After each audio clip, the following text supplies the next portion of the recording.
warahmatullahi wabarakatuh. Halo semuanya, salam sejahtera untuk kita semua. Selamat datang di kelas virtual bersama Ibu Alivia Ziyadatul Rahma. Oke, gimana nih kabarnya kalian semua? Semoga dalam keadaan sehat ya. Sebelum memulai pembelajaran, mari kita berdoa terlebih dahulu. Berdoa menurut kepercayaan masing-masing, agar pembelajaran pada hari ini berjalan dengan lancar dan ilmu yang saya sampaikan dapat bermanfaat buat kalian semua. Berdoa mulai.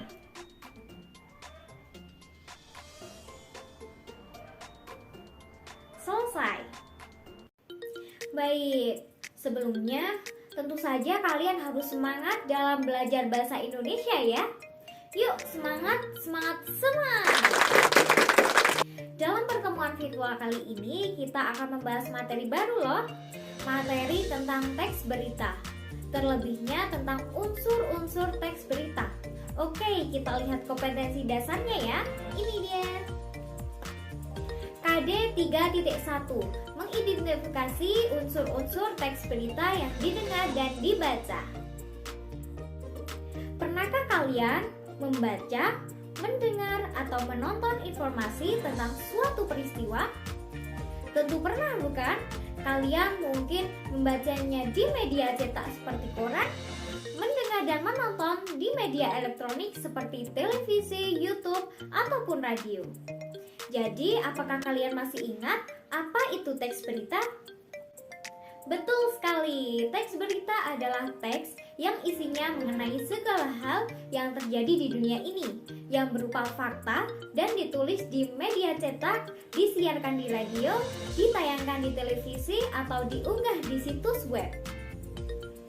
Lebih jelasnya, menurut Kamus Besar Bahasa Indonesia atau KBBI, teks berita adalah suatu teks yang berisi cerita atau keterangan mengenai peristiwa atau kejadian yang hangat. Jadi berita ini merupakan suatu peristiwa yang benar-benar terjadi secara langsung yang bersifat faktual. Apakah kalian sudah paham dan mengerti apa itu teks berita? Bagus sekali. Yuk lanjut materi selanjutnya. Materi selanjutnya yaitu tentang ciri-ciri teks berita. Ciri teks berita ini adalah ciri khusus yang membedakan suatu teks berita dengan jenis teks bahasa Indonesia yang lainnya. Pada dasarnya ada 7 ciri-ciri teks berita loh. Apakah kalian sudah tahu? Oke, akan saya jelaskan. Yang pertama ada dapat dipercaya atau faktual. Yang kedua, diterima di masyarakat. Yang ketiga, jelas. Yang keempat, menarik. Yang kelima, menggunakan kalimat sederhana. Yang keenam, segera disampaikan. Dan yang terakhir, terkini atau aktual. Apakah kalian tahu maksud dari 7 ciri-ciri teks berita tersebut? Oke, akan saya jelaskan. Yang pertama yaitu dapat dipercaya atau faktual. Apakah kalian paham? Ya, faktual itu nyata. Jadi berita haruslah memuat sebuah fakta yang nyata, bukan opini atau gagasan dari sang penulis berita. Yang kedua yaitu diterima di masyarakat. Teks berita ini harus seimbang. Teks tersebut tidak memihak siapapun sehingga berita dapat diterima oleh masyarakat luas. Selanjutnya yaitu jelas. Teks berita ini disampaikan secara jelas dan mendetail sehingga pembaca berita ini mendapat informasi yang menyeluruh dan tidak setengah-setengah. Selanjutnya yaitu menarik. Teks berita ini harus disajikan dengan judul yang menarik perhatian sehingga orang-orang akan tertarik untuk membaca berita tersebut. Selanjutnya yaitu menggunakan kalimat yang sederhana. Kalimat dalam teks berita ini harus sederhana dan tidak basa-basi. Selanjutnya yaitu segera disampaikan. Berita ini harus segera disampaikan, tidak menunggu waktu yang lama. Tentu saja setelah kebenaran dari berita tersebut sudah dipastikan ya. Yang terakhir yaitu terkini atau aktual. Pasti kalian sudah paham ya, yakni peristiwa yang diberitakan itu baru saja terjadi atau sedang terjadi. Suatu teks berita ini harus merupakan peristiwa yang masih hangat atau baru, sehingga masih ramai dibicarakan oleh orang-orang. Baik, seperti contoh berikut ini.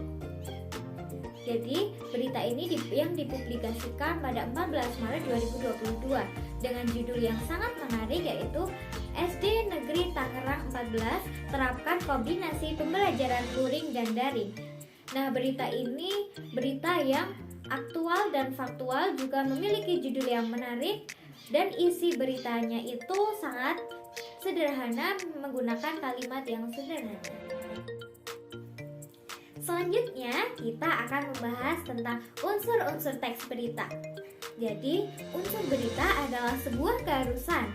Jika unsur ini tidak ada, maka berita tersebut akan membingungkan dan tidak bisa diterima oleh masyarakat dengan baik. Apakah kalian tahu apa saja unsur-unsur berita? Ya, betul sekali. Unsur berita yaitu 5W dan 1H.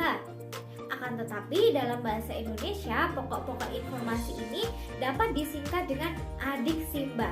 Apakah kalian tahu apa singkatan dari adik simba ini? Ya, apa, di mana, kapan, siapa, mengapa, dan bagaimana. Betul sekali. Apakah kalian sudah paham apa pengertian dari adik simba tersebut dari masing-masing unsur berita tersebut? Oke, akan saya jelaskan. Unsur yang pertama yaitu apa atau what. Apa peristiwanya? Nah, unsur ini berfungsi untuk menanyakan suatu peristiwa yang sedang hangat-hangatnya diperbincangkan di tengah masyarakat. Yang kedua yaitu di mana atau where.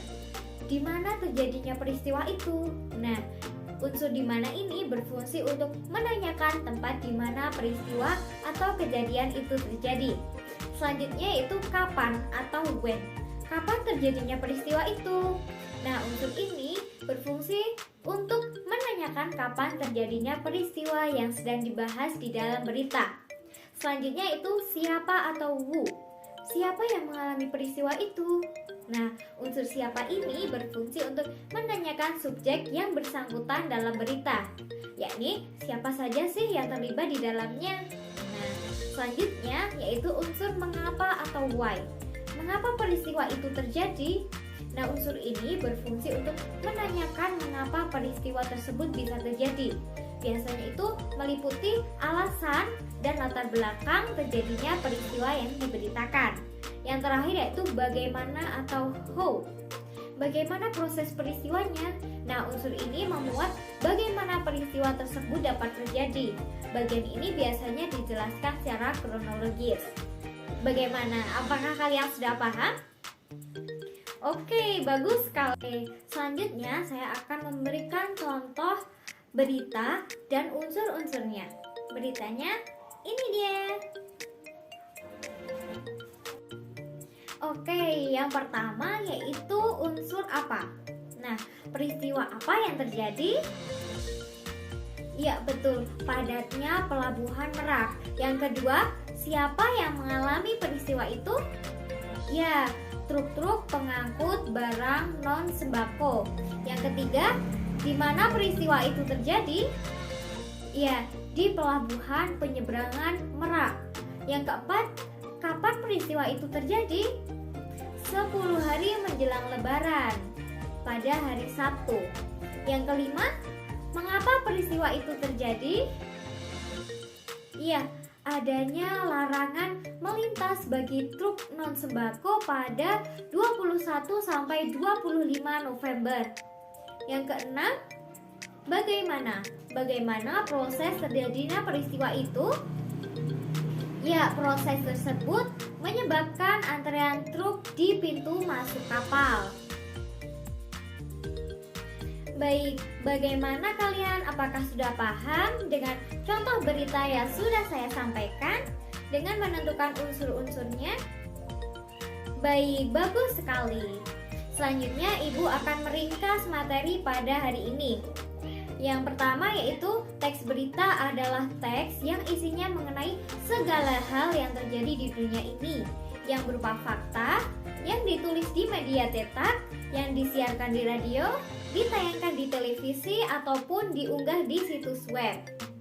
Selanjutnya yaitu terdapat ciri-ciri teks berita. Apa saja tadi? Ya, ada 7 ciri-ciri teks berita. Yang pertama yaitu dapat dipercaya atau faktual. Yang kedua, diterima oleh masyarakat. Yang ketiga, jelas. Yang keempat, menarik. Yang kelima, menggunakan kalimat yang sederhana. Yang keenam, segera disampaikan. Dan yang ketujuh yaitu terkini atau aktual. Selanjutnya yaitu unsur-unsur teks berita. Apakah kalian masih ingat tadi unsur-unsur teks berita apa saja? Ya, 5W1H atau di dalam bahasa Indonesia disingkat dengan adik Simba. Apa, di mana, kapan, siapa, mengapa, dan bagaimana. Baik, mungkin itu saja yang dapat Ibu sampaikan pada pertemuan virtual pada hari ini. Eits, tunggu dulu. Ibu akan memberikan tugas untuk kalian, yaitu menganalisis unsur-unsur teks berita. Apa saja tadi unsur-unsur teks berita? Iya, adik Simba apa, di mana, kapan, siapa, mengapa, dan bagaimana. Nanti Ibu akan memberikan teks berita setelah ini.